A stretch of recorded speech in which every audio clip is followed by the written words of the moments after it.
3 decades in the intelligence community, has served as chief of staff for the CIA's deputy director, starting his career as an analyst focused on East Asia. Langan Rykov has also served more than 30 years, has more than 30 years experience in the intelligence community, including as an expert on the Middle East. The ODNI previously listed her as an exceptional analyst. She also previously served as director of the Strategic Futures Group at the National Intelligence Council. Seasoned, apolitical, proven, trusted intelligence officials fired today by Tulsi Gabbard. Director Brennan. Yeah, this whole thing just makes me livid. It's appalling and outrageous and demonstrates why Tulsi Gabbard never should have been confirmed as Director of National Intelligence. Michael Collins and Marie Langan-Rykov are two of the most experienced, accomplished, and talented analysts in the entire U.S. intelligence community. With over 60 years of combined experience, they have worked for successive administrations since the 1990s. They have demonstrated time and time again their capabilities, their competence, their integrity, and they have served as role models for a generation of intelligence officers inside of CIA. They're CIA officers by background and by training. And this is going to have real reverberations within the workforce because, as Congressman Hines pointed out, it's clearly a signal to tell analysts throughout the intelligence community, you tell the truth. You provide objective analysis as you're supposed to be doing. You are running the risk of getting fired. And Michael and Maria are really the quintessential analysts that you want to have providing insight and information and analysis to policymakers so they make the right decisions for U.S. policymakers. But this is a very tangible example of such dangerous and insidious corruption within the Trump administration. They are now manipulating the instruments of government that are used to keep this country safe. And again, the sacking of these two individuals, the very competent and capable officers who have been revered by a generation of intelligence analysts within the agency and across the community because of their accomplishments. This again sends a very clear and chilling signal to others that this is a new day.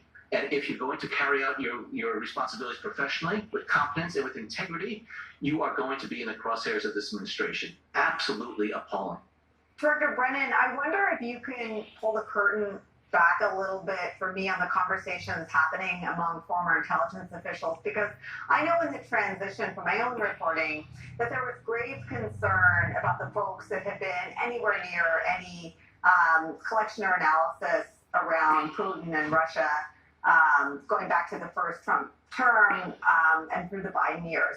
But what these firings exhibit is that if the intelligence community isn't complicit in manufacturing rationales for invoking the Alien Enemies Act, which is something that is now snarled up in the courts, and the intelligence products are likely to be used as evidence to fight the invoking of the Alien Enemies Act. I mean, facts are facts. And where the Trump administration is running into the wall of facts really isn't in Congress, where the Republicans don't seem to care.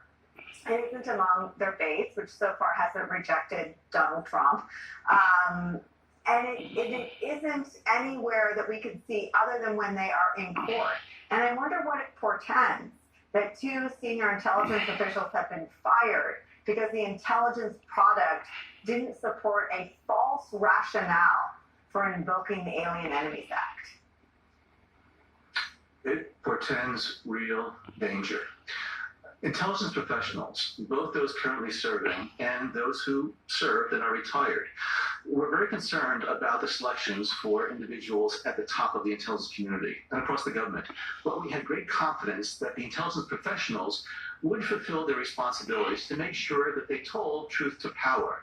But now with this action, it demonstrates that those at the top of the intelligence community can terminate individuals. We have already seen it at CIA in terms of the termination of individuals who are working on diversity, equity, and inclusion programs. Even though they may have been reassigned to other positions, they are being terminated. They are being condemned. And so it shows that people like Tulsi Gabbard, John Ratcliffe, and others can really take actions that's going to undermine the capabilities and the integrity of that intelligence community. And so this is something that I think we're all very worried about. And it also, again, I think it reflects the sense that's coming from the White House that people have to get in line. that there's a sense that there needs to be fealty to Donald Trump. And if you're not going to genuflect at his altar, you're going to see the door. And then when it starts hitting the intelligence community, the law enforcement community, the diplomatic community, and the U.S. military, I think we're really in for a very, very dangerous time. Carolina, the reporting in the Washington Post is part of the story, right? The Washington Post had reported about this intelligence product that had the analysis as pretty good. You know, an analysis is human, right? And so different parts of the national security apparatus weigh in, and every national security agency, with the exception of the FBI, was quite certain that Maduro was not directing Tren de Aragua, which is the sort of the falsity that the Trump administration was using to suggest there was some invasion that justified the invoking of the Alien Enemies Act. And a leak investigation was the first remedy. But then when the intelligence product that actually showed the not raw intelligence, but the intelligence assessment came out, they seem to be jammed up. The firings are clear retribution for the intelligence product. And I wonder if you could just take your entire body of reporting, the books you've written, your own deeply sourced knowledge of the national security establishment, and tell me what this marks at this point in the second Trump presidency. Well, I would first off give a shout out to my great colleague, John Hudson, who broke this story months ago, actually, about how this intelligence community assessment, at least the preliminary version, was pointing very, very much away from the idea of the Maduro regime either directing TDA or encouraging an invasion, which are the two standards for triggering the use of this Alien Enemies Act. So kudos to him and his work, which was later verified by additional assessments and then later corroborated by the New York Times. And now we're seeing people being fired for having delivered this honest message. I've got to say two things about the sources that I speak to about this. They underscore in perhaps even more dramatic language than former Director Brennan their fear about what this means for the safety net that's around the country. Let's start with the basics.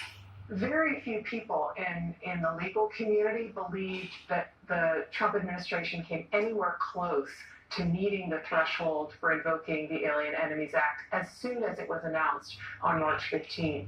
And the reason was because they knew on its face, that this gang, while sometimes enabled or some members were enabled, was not a part of the Venezuelan government. It was not a foreign battalion sent in, and nor was it invading the country. Everything about the invocation of this was a legal stretch.